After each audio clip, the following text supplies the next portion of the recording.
We're just days away from UFC Macau, which means it's time for me to break down every single fight on this card, starting with the early prelim opener, going all the way up to the main event, Petr Yan versus Deveison Figuiredo. So without further ado, let me jump right into this card. The first fight of the night, we got Maheshate versus Nikolas Motta. I'm going to have to go with Maheshate in this fight. Maheshate? I don't fucking know how to say this guy. I've seen him fight a couple times before, though. He did put out Steve Garcia in the first round, which, honestly, that win ages amazing. 1 minute knockout over Steve Garcia. That age is pretty nice. And he won his last fight as well over Gabriel Benitez. Won a nice decision there. And Nikolas Motta is a guy where, like, he did fraud check Tom Nolan. That was unexpected, but usually he's getting put up against guys to give the other guy a name type thing. So I think Maheshate is going to get it done by a knockout here. Motta's been knocked out 4 times before, so I'm going to go with Maheshate. Round 1 knockout here. That's the official pick. Moving up to the next fight of the card. We've got Long Xiao versus Quang Lee. So Long Xiao in his last fight lost to Chang Ho Lee by unanimous decision. And Quang Lee in his last fight in August lost to Chris Gutierrez. So it's really who do I think is a worse loss. Long Xiao has more professional fights, 26-9. And he has a 2-inch height advantage, but they both have a 70-inch reach. So who do I go with here? The safe pick is looking like Quang Lee. A lot of topologies going with him, but I feel like Long Xiao might show his experience a bit. Like, that's what I thought in the Chang Ho Lee fight, and Chang Ho Lee got it done. So maybe Long Xiao is not that good. Maybe a lot of his fights were against spoon-fed competition, but, like, I'm going to go with Long Xiao here. I don't know. Flip a coin. Fuck it. We're going to go with Long Xiao by decision will be the official pick. Next fight up the card. Next fight up the card, we got Loner Kavanagh versus Jose Ochua. I'm going to have to go with Loner Kavanagh here. So he got a stunning round 1 knockout in his Contender Series matchup against a 6-0 guy who also was young. Like, Jose Ochua is 23 years old, and he's 7-0. Loner Kavanagh, I think he's 25 or something, 7-0. But the guy he knocked out in Contender Series was 24 and was undefeated coming into that fight. All of his regional fights were undefeated as well. And he got knocked out in 1.5 minutes. So I think Loner Kavanagh is going to get another stunning KO, I think, or submission maybe. But Loner Kavanagh is really good. I think he's going to get an incredible win, get his name out there. Massive highlight reel type thing. I'm going to go with the Loner Kavanagh round 1 knockout. And that'll be the official pick. Next fight up the card. So this next fight up the card, I've been saying this guy's name all week. We've got Nyamjargal Tumendemberel versus Carlos Hernandez. Tumendemberel, he's 8-0. This is his first fight in the UFC. He's gotten mostly submission wins. I think 5 of his wins are submission wins. And Carlos Hernandez, he's coming off of a loss to Ray Saruya in his last fight decision. He's been submitted a couple times in his career before, though, and it seems like grappling is not his strong suit. It seems like that is the way to beat him, is being a heavy grappler, go for these submission attempts. They'll get through sometimes. And, man, I think I'm going to go with... Nyamjargal Tumendemberel with a round 2 submission win. That'll be the official pick. Let's go. So this next fight up the card is a Road to UFC tournament finale women's strawweight fight between Ming and Feng. Ming she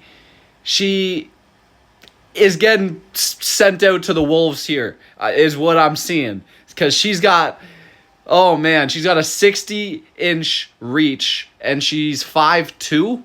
And Feng is a 66-inch reach, 5'7". So that's a 5-inch height advantage and a 6-inch reach advantage. And Feng has looked pretty good in the Road to UFC. She got a round 1 ground and pound win. Then she got a unanimous decision win in her fight after that.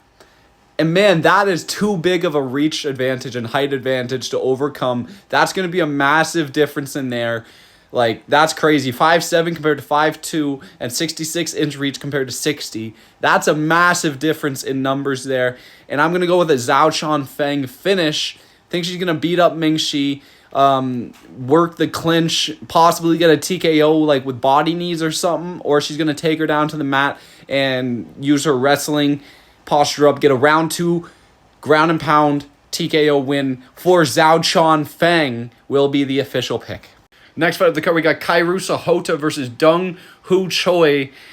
So Kiru Sahota is 12-2.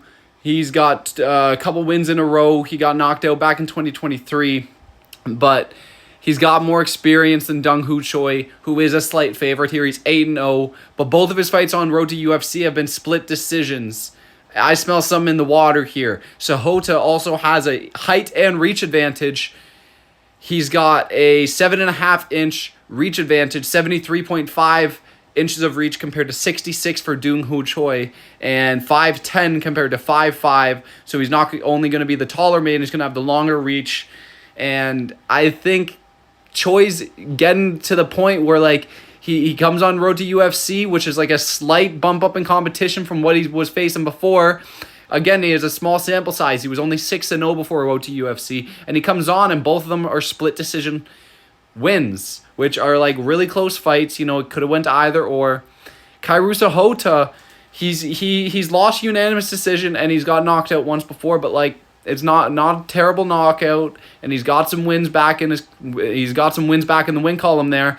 And I think he's going to be the more experienced guy, and he's going to show with his reach and his height advantage. I'm going to go with Kiru Sahota to win either a split or a unanimous decision here. That'll be the official pick. Get some underdog odds, most likely. We're going to go with Kiru Sahota. Decision win will be the official pick. So next fight up the card, we've got Balgyn Jieleyisi versus Su Young Yu. I'm going to go with Balgyn Jieleyisi. What a card full of names we've got here, guys. Incredible work by the UFC. They knew what they were doing. So I'm going to go with Balgyn Jieleyisi. Not much to go off of for most of these, but like he's got a better looking record, and he's got a reach and height advantage as well. So I'll just keep rolling with those ones. He's got a 5.5-inch reach advantage, 70.5 inches of reach compared to 65 inches of reach for Su Young Yu. And Jieleyisi is 5'9 compared to 5'6 for Su Young Yu. So I think just being the longer and the taller guy, I think he's going to keep him at range, work that jab a bit, and I think Jieleyisi is going to come home with a decision win. That'll be the pick. So the next fight, Bingji versus Bangji Zhu or something, that's canceled. That's not on the card anymore. So moving right on to the main card. So Ozzy Diaz, 2 of his losses are knockout. He's the guy that Joe Pyfer destroyed on the Contender Series to get his contract. And sorry, buddy, you're against Mingyang Zhang, which he's got some knockout power to his name. Most of his wins are by knockout. This guy is kind of a beast. He knocked out Tuco Tokos on road to UFC, and then he knocked out Brenson Ribeiro in the UFC. He's got some heat behind his hands. And he's the much younger fighter than Ozzy Diaz, but he's had way more fights and way more experience than Ozzy Diaz. And I think he's going to absolutely obliterate this guy in one round. We're going to go with a Mingyang Zhang, round 1, TKO. I cannot wait for this one. Please do not turn out like Rebellis to Spain. Get him out of there quick. Get him out of there quick. I need to be hype. Get him out of there quick. We're seeing this one at 6 a.m., so give me something to be hype about at 6 a.m. Next fight up the card, we've got Volkan Oezdemir versus Carlos Ulberg. So Volkan Ozdemir's got 7 losses, 2 knockout losses, 2 submission losses, 3 decision losses, and you know he's won his last 2. He knocked out Johnny Walker, and he submitted Bogdan Guskov. But man, you know, that's no Carlos Ulberg. Carlos Ulberg, 5 finishes in a row, 6-fight win streak, and I think he's got some real potential in the light heavyweight division. I think he's really good. And I'm going to pick Carlos Ulberg to knock out Volkan Oezdemir. I think it's going to happen. The stars are going to align. We're going to see another knockout for Volkan Oezdemir. I think his chin is crackable. And Carlos Ulberg, he's got a lot of heat behind his hands. He came out swinging, or Alonzo Menafield actually came out swinging in that fight. But in 12 seconds, Carlos Ulberg connected with a counter and put him down. So yeah, I'm going to go with a round 1 finish, KO or submission, either or for Carlos Ulberg against Volkan Oezdemir. This will be a freaky fast finish for sure. So that'll be the official pick. Carlos Ulberg, round 1, KO or sub. So next fight of the card, we've got Cong Wang versus Gabriela Fernandez. And guys, Cong Wang, she's that Joker chick. She did Joker makeup at the weigh-ins of her last fight and then knocked out a girl in the first round. Incredible win for her. But that girl had been knocked out 5 or 4 times before that. That was her 5th professional loss by knockout. That's pretty bad. Gabriela Fernandez, her only losses are by decision. Hear me out, guys. Cong Wang's been to a decision before. Like, it's not like all of her wins are like fucking round 1 knockouts. She knocked out a girl who had been knocked out 4 times before. You know, it's nothing crazy. That's like knocking out fucking Nikolas Motta. You know, that's nothing crazy. That's supposed to happen. But against a fighter like Gabriel Fernandez, who does have some BJJ to fall back on, you know, she does have some takedowns. We don't know how Cong Wang will respond to that. She's a very physical fighter, but we haven't seen her for that long. And I'm not going to fall for this hype train of some fucking random WMMA girl knocking everyone out. I don't believe it. I'll believe that when I see it. Because she knocked out a girl who had been knocked out 4 times before. Gabriel Fernandez has never been knocked out. So I don't think Cong Wang's going to run through her like she did to the last chick. She doesn't even need a name. I'm going to say Cong Wang will win this fight, but it's going to be a decision instead of a knockout. That'll be my pick here. It's going to be great odds for the decision because, like, I swear to God, the knockout's going to be favored. The amount of people picking it on topology. I don't see it, though, guys. Maybe a late TKO or something, but, like, no way it's a round 1 knockout. I don't see it. I don't trust that at all. Maybe she gets her down and submits her or something, shows off some crazy submission skills as well. But I don't see a round 1 TKO like everyone else sees. No, I think Cong Wang will take home a unanimous decision win. That'll be the official pick moving up the card. We've got Kenan Song versus Muslim Salikov. Kenan Song in his last fight beat the brakes off of Ricky Glenn. Didn't get the finish, but got a hematoma on Ricky Glenn's head. Another referee probably would have stopped that fight in between rounds or something, get a doctor to come in and check on it. It was a terrible looking cut. The fact that they let it keep going is kind of crazy. Muslim Salikov's coming off a split decision win over Santiago Ponzinibbio. Not an incredible win or anything. I'd probably say that Ricky Glenn's a better win than Santiago Ponzinibbio, but that might be stretching it. I don't know. Muslim Salikov's 40 years old, though, and slight reach disadvantage of 1.5 inches for Salikov. Kenan Song, 71.5 inch reach compared to 70 for Salikov.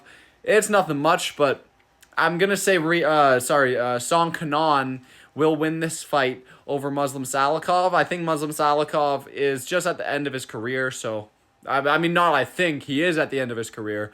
I don't think he's going to be able to hang with Kenan Song, though, especially winging his big, meaty hooks, as Lucas Tracy likes to say.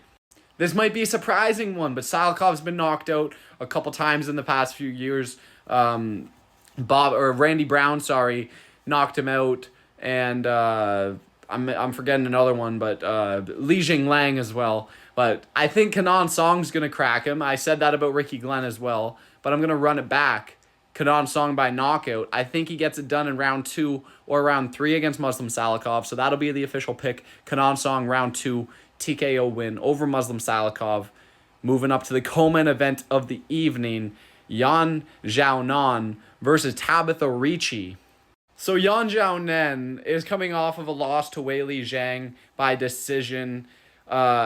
Great fight though. Like, to be honest, there were moments for both of them. Weili Zhang knocked her down pretty hard at one point, but Yan Xiaonan also, I think, got a knockdown over Weili Zhang. I think, or she had her hurt at one point or something. But it was a pretty back and forth fight from what I remember.